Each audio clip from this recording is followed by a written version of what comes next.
So it's obvious from all you've said that education is very important to you. And maybe this is why one of the things, you've also achieved is the setting up of a university. And I would like you to tell us how we have gotten to that point as well.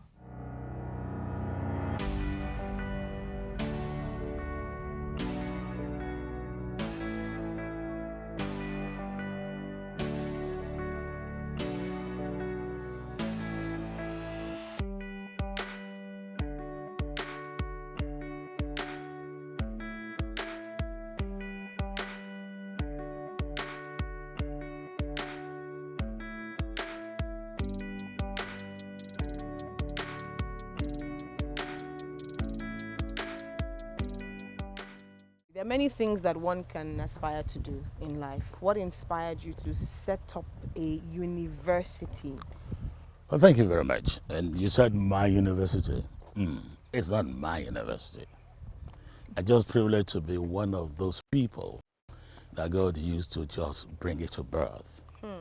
And let me confess that I never wanted a university. Now, and this is one of the reasons that confirm that God is at work. I just wanted to take people out of the street, give them skills and make them employable. Okay, so the journey to come to Okemesi to work with my people started about 40 years ago. Wow. After we had the election of 1983, and many people were unhappy and despondent. Then we had a meeting at Ife. It's then Christian Student Social Movement. And we have then Paelton come to speak to us. And he challenged us. He challenged us to stand up and just take our cities and take our place. For Ondo State then, that had a combination of Ekiti and Ondo, Brother Steve Okichika, now Steve Olumiwa, stood up for the state. And I think Papa noticed that many of us were too small to be standing for a state. So he said, will you take your state, take your city, your towns, your villages? And I stood up for Okemesi. So that year we established in Okemesi Christian Fellowship. In 1983. And the whole idea was just to pray and take over the land. And we did quite a number of works. And today I give glory. A number of people have turned out, and professors doing well, still in the Lord. Now our children, of course, we passed the baton of following up to that to our children. And then realized that people are poor. We need to do a lot of investment and trying to get people to, again, be gainfully employed if we really want to totally deliver them from bondage. But I must confess that through the journey, I became a bit withdrawn. No, day-to-day, wahala and co. So I left it. So 2011, a colleague of mine was wedding in Ado, and people from my office all came. And the plan for them was to sleep in Ado. And I just said, I can't sleep in Ado. Ado to my place then was, well, in 1 hour, 15 minutes we'll be here. So I said, let's go. And everybody followed me now. But as we were passing through every town, every hamlet, I just saw those boys doing the kind of things you see in Lagos, the rice and go on. For me, that wasn't the Ekiti I grew up from. That wasn't what I looked forward to. It was strange to me. I didn't know that it had gotten that bad. So when I got home, I called a friend of mine and said, bros, see what I saw. When should we begin to solve problems? So my ready thing was how to build a technical vocational institute in the 3 senatorial districts and then begin to take people off the streets. I thought we could talk with government, but government was preoccupied with the politics and who was going to win the election. Unfortunately, the governor that took over was not very accessible. So I just said, you know what, I'm not going to be deterred. We're going to do something by ourselves. And so we took over some acres of land to build our own and see whether we can work. Of course, at that point, I lost a few of my friends that were going to support me in Lagos and Ogun State, because it was crazy. How will you go and do this in a village? We could do it in Lagos, make more money. But God knows that money, I didn't want to run at a loss, but making money was not the issue. It's about helping people, solving part of Nigerian problem. So we started, 2011, took us 12 years to be here. But it wasn't supposed to be a university. But I tell you the miracle. So when it was time for me, and fast forward, by around 2022, I was ready to say, let's start. But we need certification. So we got all the papers for the land, everything was ready. And then we went to MBT, Board of Technical Education in Kaduna, to give us the IEI we wanted. They said, no, people have been complaining that IEIs are not viable and cool, so they've stopped issuing that license. And I said, but that's what I want. And I was back and forth, and ultimately they said, you either become a monotechnic or a polytechnic. Who told you I wanted a polytechnic? And so we had that back and forth. So a few of my friends said, Jai, if you don't have these people's approval, you can't run anything. Just take it and then begin to do what you intend to do with it. So we applied then to have Hillside Polytechnic. And that process continued until at exactly in November 14 last year. Exactly a year to the launch. So that's why I said the miracle. I was talking with the AES, the immediate past ES of the NUC, Professor Rashid. Of course, we've worked together, NESG, about triple helix, how to develop the state of our schools. And at that summit, they had the private sector guy had screamed at public sector, and I joined my voice in screaming at them. Everyone Rashid was saying, but see, you can't be you. You know we're working together. I said, but we're too slow. That's just listen to the people who are slow. And so after, nice man, he just came to meet me at the back and said, I thought we were friends. He called over. I said, even me, I'm losing patience. I said, see what I'm doing. So I showed him what I was doing about the polytechnic. And he said, no, this can't be a polytechnic. He said, this is a University of Science and Technology. I said, I beg, stop, I beg. I wanted an IEI, the Entrepreneurial Institute. You guys said I couldn't do it. Now you say make a polytechnic, and you are coming and say, so I said I was not interested.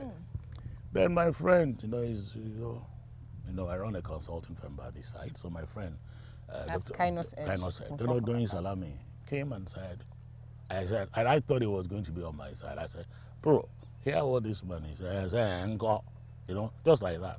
And if the man say, bring it. So these guys are not serious. So I thanked him, and I said I'll get back to him. So I called a friend. She's a vice chancellor of Chris Lab, Professor Chinedu Viola. And I said, Chikomo, they asked me to bring. So Jai, why are you not thinking? Polytechnic University. I thought you know better. Come on, apply, Joe. So here we are today. I wrote, and here we are. It's a miracle. But again, there's a way God works. For me, it wasn't about money, so I just kept, God give me partners and collaborators that will fill this need. And then met Maranatha Institute of Science and Technology that Professor Makinde is leading with his team. Let's work together. Says, I said, bro, come. You know education. Me, I know partnership and collaboration. So you take care of everything about running the school and calling your team, while I go and bring our friends and go together and see what we can do. And so here we are today. 1 year, the discussion started. 1 year, we unveiling. It's only having God. So I'm still a bit in thank God. Okay, now I'll follow. And the second thing is that my people are very happy. I tell people, if you take, we have the highest concentration of professors per GPA. So if you look at power, land, space, and co, and you divide with a professor, Okemesi has the highest. Okemesi in particular, not even Ekiti. Okemesi, more than any other town in Ekiti, we're number one. And you have people like Ben Oshitokun, Durotoye, so all the Faladrute, father, all of them grew up from here. Plenty of them, Olaoye. I have a family that all the 5 siblings are professors. Wow. Their spouses are almost professors. Only one of them said, I'm not going to read. You guys are not going to make me professor. So that's the thing. But we then had wanted the state government to give us just a higher institution to show for our people, and it never worked. We started an effort, generation before, started an effort to say, how can we start our own? Just have a high institution, at least to demonstrate the fact that we have all of these things, but it never worked. If you listen to my KBC, he was saying, okay, Oshitoko, you want to give him a square in Ado? Come and do something for him where he came from. And you are talking about Fabomi who led the Parako war, Keriji. He started here. Don't go and put it outside. Come do it here where all things started. And so for me to be that instrument that God chose to bring this to pass, it's something that is humbling. I just still don't get right, but who is man to question God? He will do what he wants to do, how he wants to do it. And if you come to know God, you just allow him. Yes, and sir. then ask him for, give me grace, help me, Lord. Because sometimes these days get overwhelmed. But thank God for my wife. She understands. And she supports me. We are going to get to that. No problem. Up next.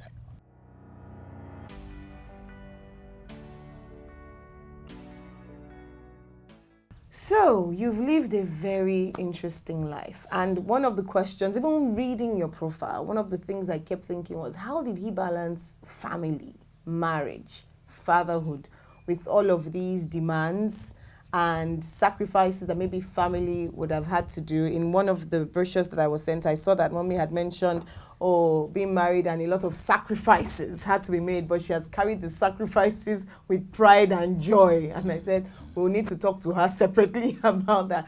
But for you, how have you balanced this whole work-life balance thing people talk about? How has it worked for you and achieving what you've achieved and still yet having a solid family unit?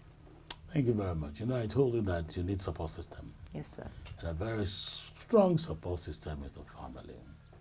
So I met my wife in Ife. So went some fellowship, and I think I was the president of the fellowship, but this time I wasn't the president. She just lost her father, and she was grieving. And my wife will have the pictures of her father in all her small corner of the bed in Moremi. 16. Wow. She was becoming, just withdrawn. So one of my friends in the fellowship say, hey, Jaiye, come and see this lady that speaks to the dead. So I said, okay, let's go. And we went. And I go to her room. Truly, I saw all of those things there. And I could empathize with her. I just knew she was. My friend was talking, but I wasn't talking. I was just. Then I said, you must have loved him. He said, yes. I said, so when you go to class, how many of those pictures do you take with you? And he looked at me. So you didn't need it because you have him in your heart. So it's not about this picture. It's about the color you carry him in your heart. And come along, we'll talk more. And the next time I go to her room, she had reduced those photographs to about 4. Wow. It was clear that you didn't need that, it's in your heart. So started coming to fellowship, and then, so one day something happened. They had asked her mom that she was going to retire. So imagine dad dead, mom going to be retired. How was life going to be? And she ran towards the fellowship. And I said, okay, don't worry. I'm going to pray with you. You go back to Ibadan. By the time you get to Ibadan, they will have withdrawn that letter. We was young, radical Christians. And we prayed. And she got to Ibadan. They said, yeah, it was an error. They've withdrawn it. You have 3 more years. And she came back and said, who are you, these people? And for me, that's the power of knowing Christ. And ultimately, we got married, and it was sure that our house going to be. I was a Wala person, and Wala is Bro Jai. So my house was going to be. So anybody who married me, that wasn't going to allow my house to be an open door. would not have been able to marry me. That's why I said my wife was very sacrificial. So you carry brethren from school, you carry brethren from the village, the ones you know, your local church, ones you meet. There was time I had a small house, you could have 16, 17 people sleeping there. Wow. And the rule was very simple. Even anybody came in and there was no food, my food was there, give them my food. I'll come out, drink garri, I'll survive. And so my wife bore. And for many, many years, even my children just knew that this daddy had many uncles, many aunties, many people. You know. So because we spent a little on them. But it was important that we should coordinate and hold our brethren then. We're just fortunate to have a house, to have work. And many of those people today are professionals. They've done very, very well. And again, I believe in the fact that your children need not only be biological children. You know, that is, you have many children abroad. So I have many children that are not only Yoruba, they are Igbo, they are Hausa, they are everywhere. And it's good to be able to call them in. But how did we balance it? I knew that no matter how much I was at work, if God is giving me these children, I must raise them up. So my kids know that Daddy will always look at our assignments. It didn't matter. There was a place to put it. And I came in late, I would look through it. But you know, when we're married, I gave my wife 3 or 4 rules. If you want to make the marriage to work, or you must keep these 4 rules. If you don't keep it, it won't work. Number 1, if I say anything outside, this is right. When we get inside the room, you can slap me and tell me what rubbish, what nonsense. I'm not ashamed to go out and say, knowing what I know, I'm not doing it again. But outside? But outside that, once I say it, it's final. Number 2, if anybody told you to do anything and you didn't want to do it, just tell them my husband said I shouldn't do it. Let me know. I'll say yes, I said I shouldn't do it. I can come back and we'll look at it and say, hey, this thing, you have to go and do it all. You have to do it all, and then convince you. But don't let anybody pressure, because I know in the Yoruba culture, wow, those things. And it was clear, your husband must protect their wife. And I felt that that was the only way I could use to protect my wife. You don't like it, you're not doing it. The third thing is that don't give our children an opportunity for them to hide. So first, we can never argue in front of our children. They've never seen us argued. So that's not correct. They've seen us argued now. But what has happened now is that when we argue, they leave, they say they want to have. So before, we move our argument to our room and do all those things. So not when the children are there. But now, when mommy and daddy begin to talk and the children they just know how to go out, because that means they want to have privacy. The fourth thing that I told them about is that don't create a room for any of these children to hide. Good dad, bad mom, good dad. The children, they pick and choose, they know. So, if I take a position, that remains the position. You can come back and tell me later. Don't go and then tell them. I will still go back. I will tell them, I say, okay, now you have done this, don't do it again. So there is no hiding place. So my children growing up knew that there was no hiding place. If daddy said a thing, don't mind those people. They've agreed together. They won't. So, and that was it.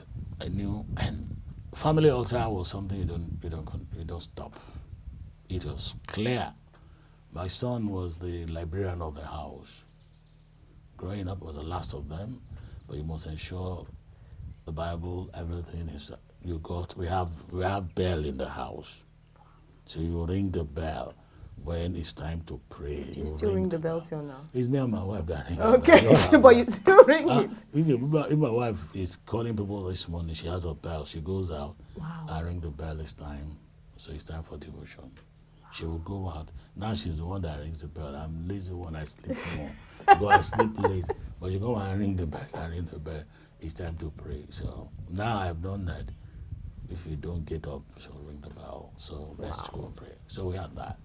But one thing that helped us as a family was we defined what exactly is the family values. I was about to come to that, and I noticed that, and I was in awe because, I mean, people have company values, organizational values, but you actually have it spelled out as G hairs, and I'll just let God's hairs. It's godliness, honesty, excellence, integrity, respect for one another, and support for one another. You know, it was a matter of, you could train your children, raise up your children when you're together as family. You know, I mean, was their friend, I will play games with them, or they will talk, they will go. I mean, they get angry, but they won't hide from that, they'll come back. And then, but it was a time I was asking myself, these children will now get old and leave the house. I can't be there. Mom can't be there. What is it that binds us together, that makes us strong? They are all believers, born again, we all know. So I then said, we have a general meeting. We don't have general meeting at home. My second daughter is the secretary of the family. So we sat down and said, well, let's have values that will guide all of us. And all of us are accountable. You can ask Daddy, why did you do that? So we together agreed what values are. I can't forget the last one, S. It was my first daughter that insisted we must support one another. It doesn't matter what we grow up to be in life. I said, let's keep it up. I said, no, Daddy, this support, I know what I'm talking about. And as I grow older, I understand what I age. So what we'll do, we do our quarterly prayer meetings. So that is wherever we are across the world, Zoom has made it very better. You send your prayer time. Wow. We do our prayer meeting. We do our check-up on each other. They fix a date for you and say, these are check-up dates. So all of us check up wherever we are in the world. We agree this calendar, this time is not suit me. Two choices. I have the veto. Power. If I don't choose, I choose a date. You know, that's a date. That's why this man is going to be available. You better do it then. And so we do our meetings. We draw your prayer points, encourage one another. There's somebody in charge of going around and encouraging people and ensure things are fine. Someone that chairs the prayer points. So we do all those ones today. And we call it AGMs, when you will take stock.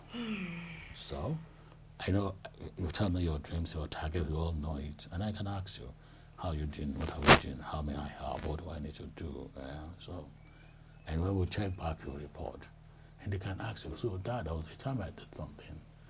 And I said, Dad, that doesn't fall within our values. And I said, no, but I thought said, that's not the interpretation we gave it. Wow. And I was going to start again. I said, sorry, Dad. So I said, I'm sorry. That's how I interpreted it. But now that it's this way, I'm not going to do it again. And my daughter is married, and I just went to their house and I realized that they too have done their family values. And I was glad. Because it's something there has to be accountability. Yes, sir. And that's what is our support system. My wife, even if she doesn't understand what I'm doing, she does like Mary. See, Mary just pondered in her heart. That's what she does. Amazing. Because during the school sometimes there was one evening she woke me up. I said, are we in debt? I said, no. So what did you do? I said, I sold this, I sold that. He didn't tell me. He said, if I told you, you will have told me not to do, and then I will not be able to go forward. He said, but you should have told me. I said, if Abraham had told Sarah that he needed to sacrifice Isaac, it's not the same father of faith we're talking about. So there are certain things you carry that you're just begging God to give you the anointing, the grace to carry. Even you that has a vision, you're struggling. Now you don't want to give it and kill it. I said, so, and so she forgave me. There are many things she forgives me about that. But I cause problem a lot, so I'm not that. I cause a lot of problems. Oh my God! I don't fear. The Spirit God gave us His boldness, and so I'm not afraid of things. So I break what I need to break, and when she doesn't understand me, she just go there and pray. That's what she does. I'm truly inspired, truly Thank you. inspired, Thank you. truly inspired. But then let's talk about church. Just talk about that and why it's such a Okay. personal part of your life. I gave my life to Christ in an Anglican church. And, well, we'll call it Anglican, but the Army church is different. In the Army, you're either a Catholic, a Pentecostal, or a Muslim.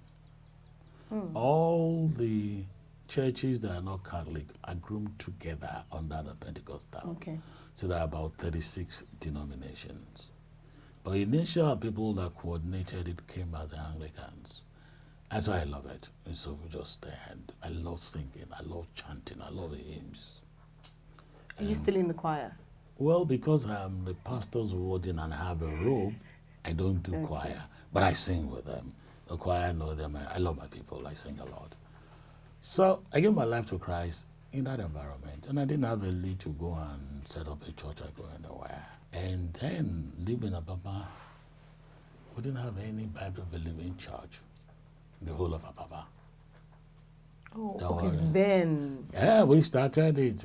Wow. Myself, my kid brother, a number of people, we have this ministry that called Anointed Word of God Ministry. When we give our life to Christ, it was a matter of going from house to house, door to door, and, the youthful environment. So when their Papa family started, and they took all of our people to go and start, but they all grew within our people and our environment. I'm rooted in Anglican Church because on the campus then, if you are attending Anglican Fellowship, they don't see you as a Jim brother. Unfortunately for us, 1980, the Anglican Youth Fellowship organized a National Bible Convention and they disgraced us.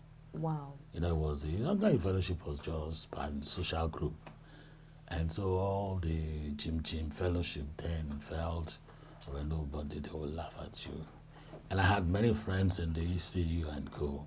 But Jaiyelola would not leave a wife. And after year 1 year, I became the president of the fellowship.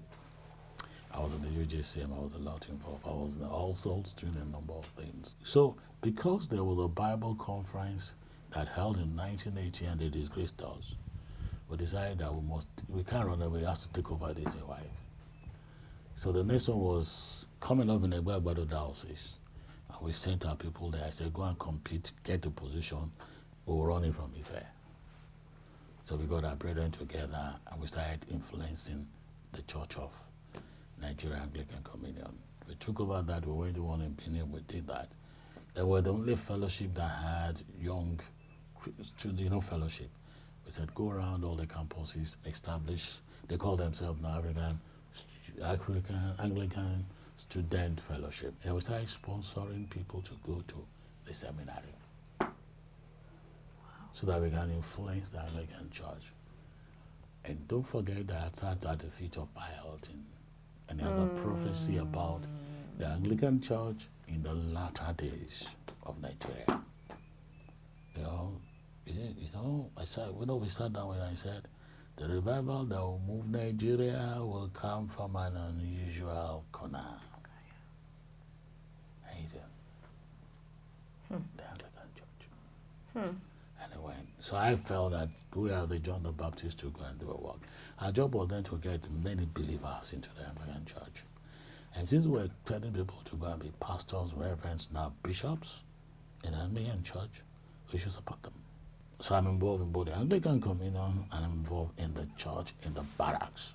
And it's about raising the young people, taking over the generation. How do we do it? A lot of the young people, many of us do things, but we don't know the boys in the barracks. We abuse them, the barracks boy not be good. And so myself and my brother grew up in the barracks and we said we have to make a difference, the barrack boys. My wife runs a ministry for they call them, it was a ladies' breakfast fellowship to reach out to the ladies in the barracks. So take the life of a typical soldier. The man finishes from Zaria. They post him to Lagos. Maybe the soldier is just about 19, 20. He comes to Lagos, you give him one barrack, maybe say one small area. After 2 years, he goes to his village to go and marry. He brings a wife. No sooner than the guy is about to settle with his wife, you post him, go to Bauchi, go to this. The young madam is left. Nobody to guide, never been to Lagos before. she's at the pleasure of a senior officer's wife in the barracks, and don't do exposures. And we need to reach out to them. So we chose that she was reaching out to the young ladies. I was reaching out to the youth at all. And then I wanted to do it in my church then, but my then director insisted that if you don't do it across Nigeria, I won't let you. So we took up the ball for doing it across Nigeria. They called Barrack Youth Empowerment Summit, reaching out to them, building them, trying to make a life of meaning out of them. You're surprised that sometimes these people are there, parents don't give them money, and they say your mates are out there, go out there and go and do. So how do you bring them up? I recall when the women in my church were complaining about these young girls running after their husbands. And one of them came to me and said, "Hey, what are you doing?" I said, "What the Bible is talking about, the elderly women bringing up the young women. What are you doing about this?" That's how my wife started the Young Women Ministry. And we reached out to them. So I'm involved in the Anglican Communion. I've refused to be knighted. They've told me to go and be, I said, I don't want knighthood. I've refused to be colored. You know, there is what they call canonical obedience. The day I become a reverend, I can't talk to any bishop. No correction. Because I'll be under canonical obedience. But I want to be able to look at the bishop eyeball and say, "My Lord Bishop, I don't agree with you. This thing you can't do." It's simple. You need such little guidance. But once I become a reverend, I don't have that opportunity. And I don't want this. Thank you so much, sir. We'll begin to round up now. Thank you. Let's just look back. So for you, looking back now, 62 years, fantastic career, so much achievements, beautiful friendships and relationships that you've built. Is there anything you look back and you wish you had done differently? Any regrets, decisions you had made differently? A couple of ways that I think, I carry a lot of people along. Like my wife told me, they'll tell me, I say, he's too trusting, he's too believing. But I believe that how many times does the Lord Jesus Christ forgive us? So you do anything, you come back and say, "Oh, bros, I'm sorry." And I let them in. And sometimes I've allowed some to get in, and I didn't cut them off enough. I've allowed them to done injury. So I think I should probably, in some instances, have been very firm in some areas. But generally, you know what? I just enjoyed my life as it came. I've opened my door, and I probably don't, because I never expected. Let me tell you how I call myself. I am Jaiyelola. My mother used to tell Agidi in this village. They know my brother more. I thought I was a rebel, so I left before 8 o'clock. My brother was the one that lived along with my mother, and my mother used to say Leko. So when I tell people, I say I am Joseph Jaiyelola. And it just creates. One regret is that I've not been sure I've known the Lord earlier. But 20 was not too. 20 was not too late to have known the Lord. At least before I took some major decisions in my life, who to marry, how to work, I came to know the Lord. That made the Lord good for me. Honestly, if I have opportunity to live my life, I'll live it the way I found it again. Oh, wow. What's important is just allow God to lead you every day. I'm not afraid of being wrong. I'm not afraid. People want to perfect and get it right now. If I hear a leading now, I'll go and do it. If I fail, I say, God, I don't fail again. No. How do you help me? And he's always available. The real thing is that we have to use the power of the economy and money to make things better for the people. And we're not doing it enough. Everybody in my office said, no, we do exam. If you come to my office, if I don't do your investment, then you have failed. If you come and I don't know your investment, you have failed. How much everybody? Why should we be poor? Why should we worry? It's not prayer and fasting. It's just Joseph's principle. Joseph told Pharaoh, a fifth of what the Lord has given you, now in this day of plenty, save for that time. What's a fee? 20%. You pay 10% of your tithe. Pay yourself 10% until the day you work no more. And it was clear for my young people that if they save 1 million every year, consistently over a 30-year period, at a 15-year interest is 500 million. And when you retire and you have a 500 million left to you, at 15 years, 75 million annual interest. Divide that by 12, that's 6.5 million you get every month. So why was anybody being complained? It's just a matter of denying yourself today for tomorrow. So everybody in my office know I have an Excel sheet. I'll tell how old are you, how much is the state, what do you want to do go. My friends, some of my friends were stupidly buying houses in Ikoyi at the point. It was 500 million. It doesn't make sense to me. Because if you live in that house, you maintain the house. But if I took that money and buy a house in Apapa and have a change, and put it invest, I'll live in Ikoyi. And I change the house the way I like, and I'll pay interest. Apart from paying the house rent, I'll still have money left in my pocket. They're giving me housing.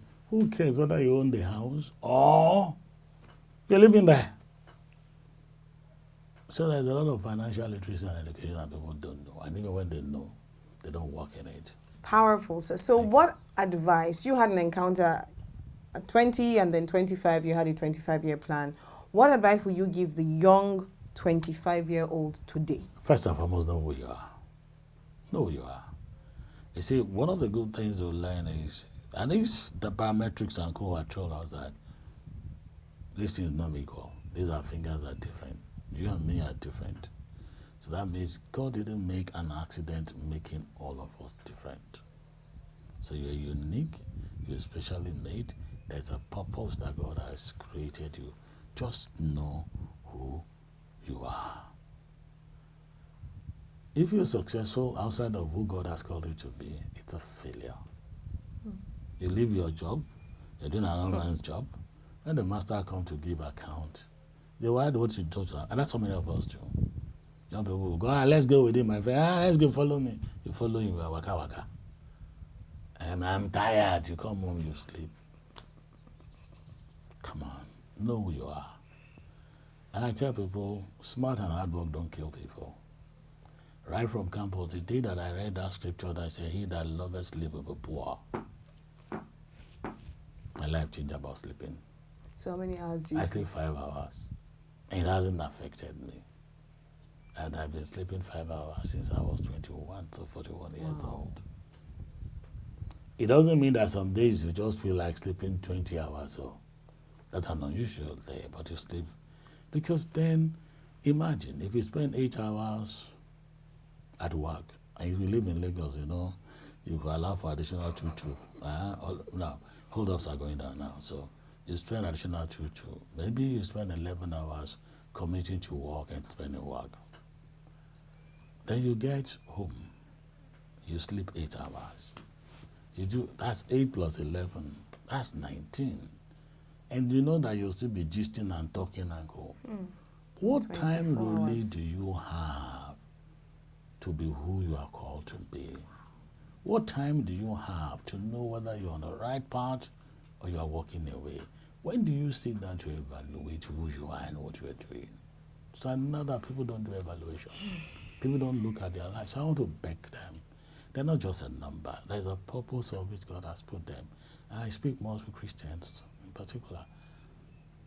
What is the purpose? Are you living that purpose? Are you finding time to evaluate? And I will tell them they all need support system. Nowadays, young people they are bigger than us, they know everything. I'm a fan of the young people. I will work with them.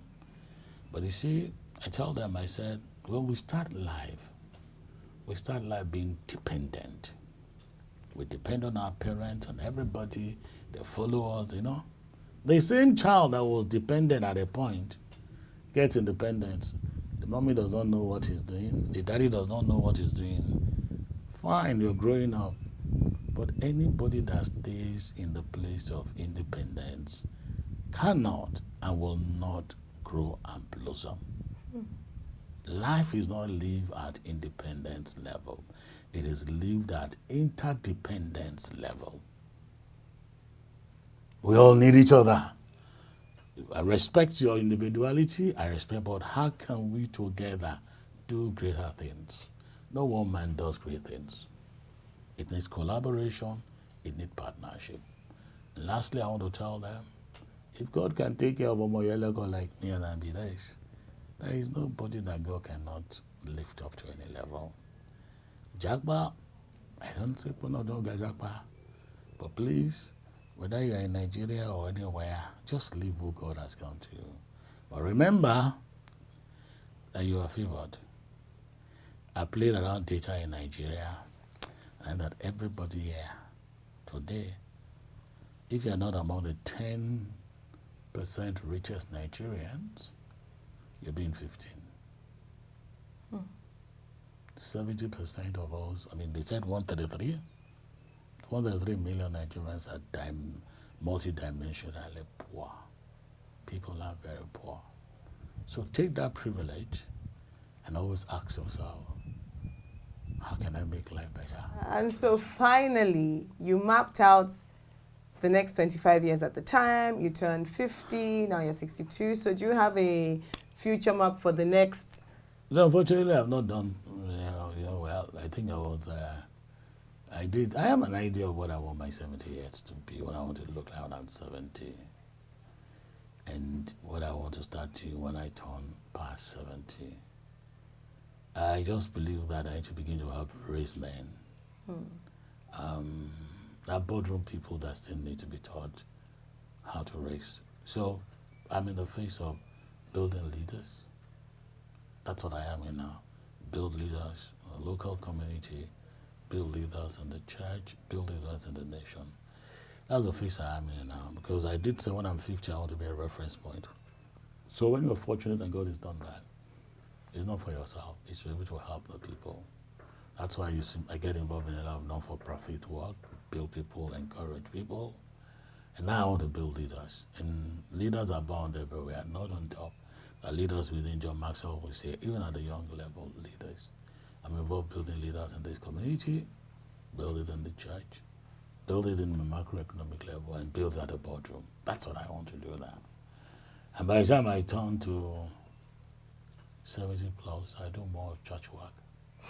And I sing my song, and I do a lot of devotional writing. I do Bible study writing. I do a lot of those ones. So spend more church. Christ give me a life, and then enjoy. And I go around with my wife. I sit more in our grass system, more like this, and relax. Believing God will give us longer life. I don't know. I am trust that God will give me a longer life. Amen. Because there's a lot that we still can pass on to the people. Amen. Thank you so much, sir. This has been, for me personally, a most rewarding and enlightening interview. And thank you for agreeing to come to our village. Okay, Messi. Okay, Messi Ekiti. Mo try. Okay, Messi Ekiti. That's right. Thank you to everyone for watching. I'm sure you've taken different things from this interview. Remember that advice: smart and hard work does not kill. Sleep. Don't sleep too much. Don't oversleep. Don't oversleep. If you love it, you'll be poor. and poverty is not only money. See, people always think poverty, everything money. The worst is poverty of the mind and of the brain. Thank you, sir. I know we said we're done, but you've already listed so many books. How many books do you read? How do you read? Okay, I've gotten very lazy now. But very before, lazy. in your heydays? Okay, now that hard. Like no, my children know they can't go buy a book for me. 5 books a day, a month, They a go week. buy a book for me. I've read it before, so now they don't buy a book for me. They only give me a coupon to do what I like. I download my books. If you take my iPad, you see quite of books I've read. So I read. Now I've gotten lazy, so I'll tell you how I do now. These eyes, you use glasses, you're struggling, you're squinting to read. So I now audiobooks. So I have, any book I have the audiobook. So I'm playing the audiobook, I'm looking at it. If I want to read, I'll stop it and then look at it very well. I've gotten very lazy now, but again, I still try to do 2 a month. 2 a month? Very lazy. But I used to be a lot better than that, but it's allowed to be lazy. It's okay, it's allowed. We will do 2 a month. We'll do 5 a month. We'll start from somewhere. You don't have a choice, the pastor's wife. Thank you so much, sir. Pleasure. Thank you, everyone. Thank you we look forward to doing this maybe at 75. If Christ tarries. Amen. Thank you. Thank you very much.